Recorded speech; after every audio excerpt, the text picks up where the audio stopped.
Hey everyone. सो इस video में मैं बहुत ही सिंपल वे में, शॉर्ट वे में और इजी वे में बताने वाली हूँ कि फास्ट ट्रैक मर्जर जो कंपनीज एक्ट सेक्शन 233 में होता है, तो उसका प्रोसेस क्या है। बहुत ही इजी है एंड बहुत ही शॉर्ट में हो जाता है। So let's see. पूरा मर्जर तो बहुत बड़ा होता है, लेकिन ये फास्ट ट्रैक मर्जर उन लोगों के लिए किया जाता है जो बहुत ही छोटे से कंपनीज हैं, या फिर खुद ही आपस में they are holding subsidiary, 100% holding subsidiary. तो इसमें इतना ज़्यादा फॉर्मेलिटीज़ करने की ज़रूरत नहीं है।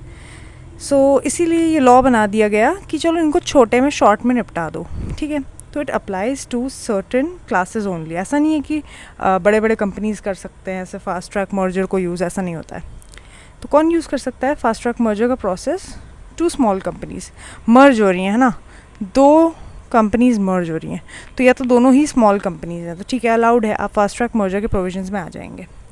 या फिर holding and it's fully owned, होल्ली owned या फुल्ली ओन्ड सब्सिडरी, ठीक है। तो आप आपस में ही मतलब उसका होल्ली आप उसको ओन करते हो, सारा शेयर होल्डिंग अगर होल्डिंग की ही है तो कोई प्रॉब्लम ही नहीं है ना। फिर मतलब बेसिकली हम मर्जर में इतने सारे कंप्लायंसेस इसलिए करते थे सो दैट स्टेक होल्डर्स जैसे कि शेयर होल्डर्स और क्रेडिटर्स को के साथ चीटिंग या फ्रॉड ना हो, उन्हें कोई प्रॉब्लम ना हो। लेकिन फास्ट ट्रैक मर्जर का मतलब ही ये है कि बहुत जल्दी से हमें निपटाना है, क्योंकि दो ऐसे लोगों के बीच में मर्जर हो रहा है जो अपने आप एक दूसरे को पहले से ही जानते हैं, फिर वो इतने छोटे हैं कि वो इतना कॉस्ट बेयर नहीं कर सकते, ठीक है। तो इसलिए स्मॉल कंपनीज या स्टार्टअप, दो स्टार्टअप्स के बीच में या स्टार्टअप और स्मॉल कंपनी के बीच में आप कर सकते हो, ठीक है। बेनिफिट्स क्या रहेगा? बेनिफिट्स तो यही है ना कि जो ह्यूज प्रोसेस होती थी मर्जर की, वो इस फास्ट ट्रैक मर्जर में कंप्लाइंसेस कम हो गए हैं। सी, लेस कंप्लाइंसेस तो टाइम भी कम लगता है। एडमिनिस्ट्रेटिव बर्डन्स, कंप्लायंस का जो बर्डन होता है कंपनीज़ के ऊपर एज वेल एज अथॉरिटीज़, वो भी कम हो गया। एनसीएलटी का अप्रूवल भी नहीं चाहिए, मतलब हमें कोर्ट हियरिंग्स वो सब करने की ज़रूरत नहीं है यहाँ पे, और कॉस्टली भी नहीं है। तो अल्टीमेटली सबका भला है इसमें, ठीक है। अब देखते हैं इसकी प्रोसेस क्या है, एक चार्ट के फॉर्म में, बहुत ही ईजी है। सबसे पहले आपको बोर्ड मीटिंग होल्ड करनी है, क्योंकि कंपनी एक्ट कैसे करती है, बोर्ड रेजोल्यूशंस के थ्रू। तो आप बोर्ड रेजोल्यूशन पास करोगे that we are approving this scheme of fast track merger under section 233, ठीक है।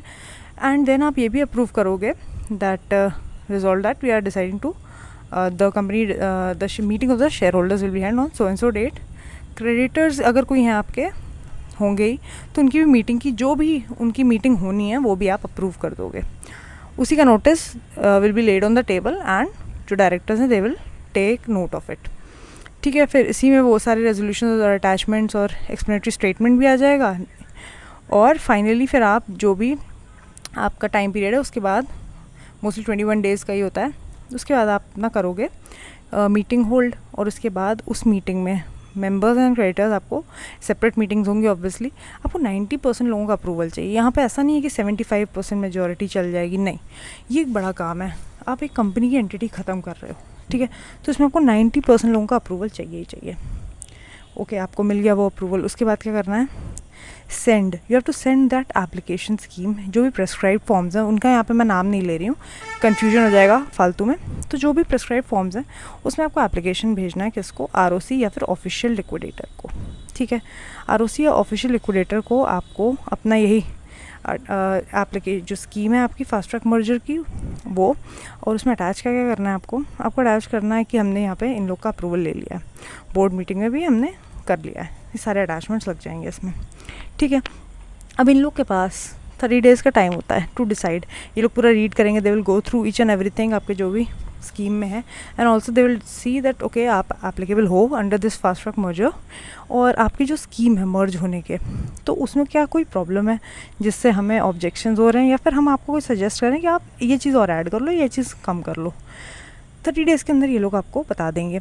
आपको मतलब ये बता देंगे, सेंट्रल गवर्नमेंट या आरडी को बता देंगे, क्योंकि हम इसमें एनसीएलटी को नहीं इन्वॉल्व करते हैं, ठीक है। तो हम ऑफिशियल लिक्विडेटर, कंपनी सिर्फ ऑफिशियल लिक्विडेटर या आरओसी से इंटरेक्ट करती है, और ये लोग क्या करते हैं, ऑफिशियल लिक्विडेटर और आरडी, ये लोग सेंट्रल गवर्नमेंट यानी कि जो भी आपका आरडी है उनको ये लोग फॉरवर्ड करते हैं। अब आरडी बोलता है कि ठीक है, आपको आपने जो भी ऑब्जेक्शंस या जो भी आपने ऑब्जेक्शन या सजेशन दिए, आरडी इस पर विचार विमर्श करता है, सोचता है उसके ऊपर, ठीक है। और अगर आरडी को लगता है कि हाँ आप जो कह रहे हैं सही है, तो फिर अकॉर्डिंगली वो एक्शन लेगा और आपको तक ये चीज़ कम्युनिकेट कर दी जाएगी। नहीं तो अगर आरडी आपने बोला कि हमें कोई प्रॉब्लम नहीं है, ROCN ऑफिशियल गुड रिटर्न, हमें कोई प्रॉब्लम नहीं, 15 डेज़ के अंदर अगर आरडी या तो बोल देगा कि हाँ प्रॉब्लम है इसको ठीक कराओ, या तो फिर वो 15 डेज़ का टाइम लेके बोलेगा, कुछ भी नहीं बोलेगा, ठीक है। और फिर 60 डेज़ निकल चुके हैं since receiving the scheme in लोग को मिले हुए 60 डेज़ निकल चुके हैं और कोई रिप्लाई ही नहीं आ रहा है, तो इसको मान लिया जाएगा डीम्ड नो ऑब्जेक्शन सर्टिफिकेट, यानी कि NOC, यानी कि डीम्ड है ये बात कि इन्हें कोई ऑब्जेक्शन ही नहीं है, इन्होंने इसलिए कोई रिप्लाई ही नहीं किया। प्रॉब्लम होती तो ये लोग इश्यूज़ रेज करते, फिर आप लोग उससे क्रॉस क्वेश्चन होता है एंड ऑल दैट, पूरा चलता कॉरेस्पॉन्डेंसेस, लेकिन इन्हें कोई प्रॉब्लम नहीं क्योंकि इन्होंने कोई रिप्लाई ही नहीं किया उस चीज़ का, ठीक है।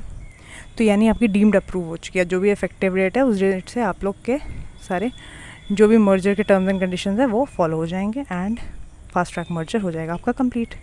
सो मैं सोच रही हूँ कि इसमें कोई रियल केस अगर हुआ हो तो मैं उस रियल केस को भी लाने की कोशिश करूँगी। थोड़ा सा मुझे रिसर्च का टाइम दीजिए एंड अगर वीडियो में मज़ा आया हो तो लाइक शेयर सब्सक्राइब कर देना, और अगर कुछ और इंटरेस्टिंग कॉन्सेप्ट देखना हो प्रैक्टिकली, मैं अभी और 1-2 चीज़ें लाने वाली हूँ तो उनको भी देखना ज़रूर चैनल पे। And thank you so much.